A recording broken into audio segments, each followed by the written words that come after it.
NDA वालों की आंखों में पानी है? अरे भाजपा वालों, मैं आपसे पूछना चाहता हूं कि आंखों का पानी कहां धो करके छोड़ दिया आप? जिस हिंदू मुस्लिम की बात आप हमेशा करते रहे, जिस मंदिर मस्जिद की बात करते रहे, क्यों नहीं आपने रोजगार की बात की? क्यों नहीं आपने महंगाई कम करने की बात की? क्यों नहीं आपने अर्थव्यवस्था सुधारने की बात की? ये तो पुलवामा हमला के बाद पाकिस्तान से ये लोग फंड लेने वाले लोग हैं। नरेंद्र मोदी जी की बात पे भरोसा है क्या? नरेंद्र मोदी जी अजीत पवार को तो बोले थे कि 70,000 करोड़ का घोटालेबाज है, और अगले ही दिन उनको अपने तरफ ला करके डिप्टी सीएम बना दिया महाराष्ट्र का। विपक्षी नेता जो इनके ईडी आईटी सीबीआई के कार्रवाई में नहीं झुके तो उनको जेल भेज दिया जाता है। झारखंड में हेमंत सोरेन जी को देख लीजिए, दिल्ली में अरविंद केजरीवाल जी को देख लीजिए, और बिहार में भी ये लोग तेजस्वी यादव जी को जेल भेजना चाहते थे। 17 साल तक तो सिर्फ आप कहते रहे कि बिहार में पैसा नहीं है, तो नौकरी कहाँ से देंगे?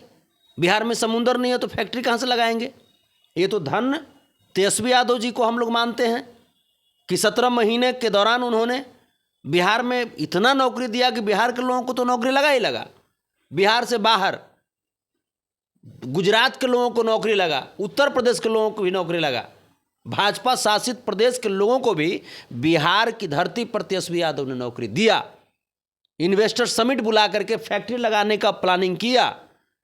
17 महीने में करीब 5 लाख से अधिक नौकरी दिया। शिक्षा विभाग में अकेले 70 दिनों में 2.5 लाख के आसपास नौकरी दिया। ये तेजस्वी यादव जी की देन है। और अब लोग तेजस्वी जी की आइडियोलॉजी को, उनकी कार्यशैली को लोग पसंद कर रहे हैं, पूरे देश के लोग पसंद कर रहे हैं।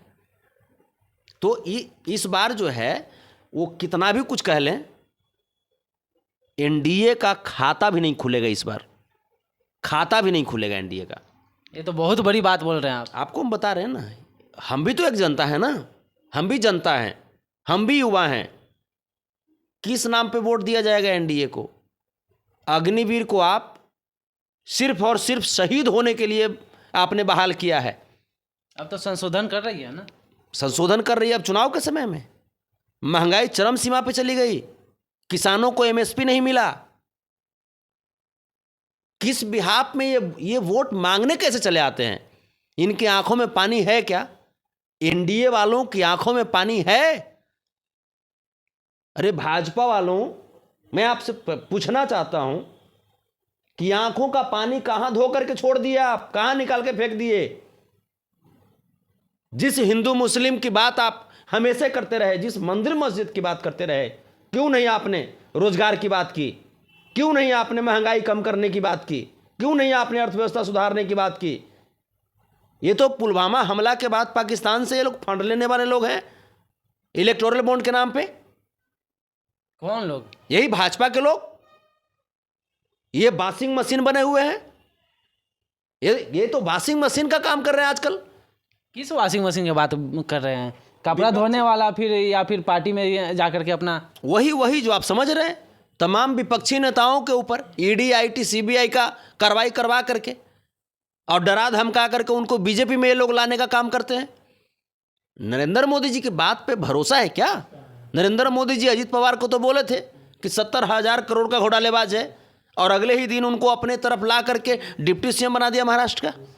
हेमंत बिश्व शर्मा को क्या बोला गया था? नारायण राणे को क्या बोला गया था? बताइए आप।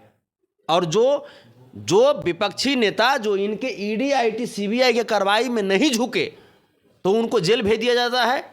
झारखंड में हेमंत सोरेन जी को देख लीजिए, दिल्ली में अरविंद केजरीवाल जी को देख लीजिए, और बिहार में भी ये लोग तेजस्वी यादव जी को जेल भेजना चाहते थे। लेकिन ये जो बातें हैं, ये तमाम बात जो है पूरे देश के लोग अब देख चुके हैं।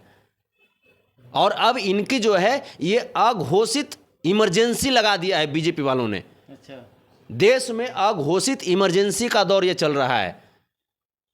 यहां पे न तो नेता यहां पे सुरक्षित हैं, न तो पत्रकार सुरक्षित हैं, न तो यहां पे किसान सुरक्षित हैं, न मजदूर सुरक्षित हैं, न नौजवान सुरक्षित हैं। यानी बहुत बड़ा आप आरोप लगा रहे हैं बीजेपी पे।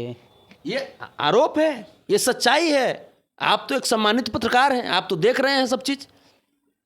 किस प्रकार से महिलाओं को नंगा परेड कराया जा रहा है देश में, किस प्रकार से महिला खिलाड़ियों का यौन शोषण किया जा रहा है, और जो यौन शोषण करने वाला जो भाजपा का जो सांसद था उसके साथ हाथ में हाथ डाल करके माननीय प्रधानमंत्री जी घूमते हैं। तो ये तो देश में क्या चल रहा है ये आपसे छिपा हुआ थोड़े है, सब लोग देख रहे हैं।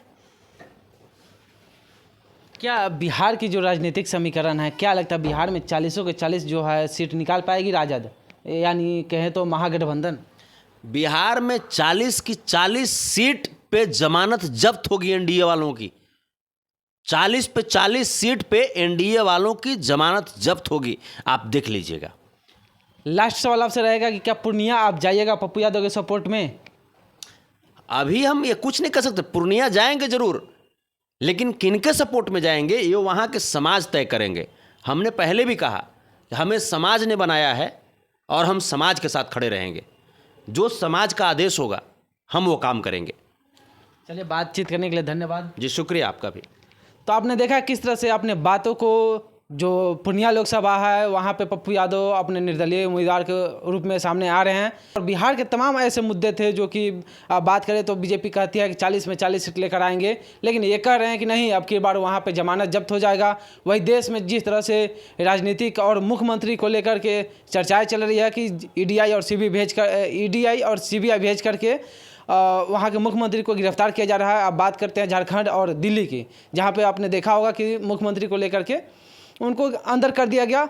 और जो माजरा है ये राजनीतिक समीकरण और कहीं ना कहीं 24 के लोकसभा को लेकर के चल रहा था। इन तमाम मुद्दों पे क्या सोचते हैं जो अपनी बातों को बेबाकी से संतोष रेणु यादव ने रखा, इन तमाम मुद्दों पे क्या सोचते हैं, राय कमेंट में जरूर साझा कीजिएगा। आप देख रहे थे बिहार इंस्पायर, मैं शिबू कुमार। जय हिंद, जय बिहार।